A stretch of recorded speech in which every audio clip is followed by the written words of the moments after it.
এতগুলো কাগজ নিয়ে আমি করবোটা কি? আমি করব ফ্লাওয়ার্স। তবে চারকোনা কাগজ আবার ফ্লাওয়ার্স হয় নাকি? হয় হয়, প্রসেসটা দেখো তাহলেই বুঝতে পারবে।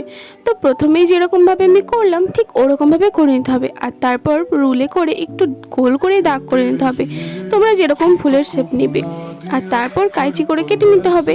এখানে তোমরা কালার দিতেও পারো আবার না দিতেও পারো, তবে কালার দিলে একটু বেশি সুন্দর লাগবে, তাই তোমরা তোমাদের ইচ্ছে মতো কালার দিতে পারো। এখানে দেখিয়ে নিলে কয়টা কিরকম ভাবে কাটতে হবে। তুমি একটা, তারপর দুইটা, তারপর তিনটে, তারপর চারটে, আর ওই কাটার অংশ থেকে তোমরা আরো তিনটে অংশ পেয়ে যাবে।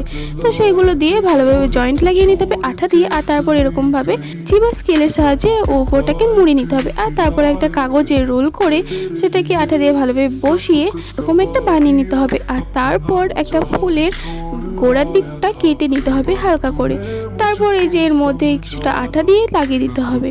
পরপর ঠিক এরকমভাবে কিন্তু সবগুলোকেই বসাতে হবে। হ্যাঁ, তবে গোড়ার দিকটা কিন্তু সবগুলোই কাটতে হবে, কারণ গোড়ার দিক না কাটলে কীভাবে এখানে ভরবে।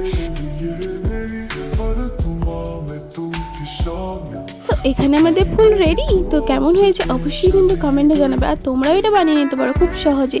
টাটা।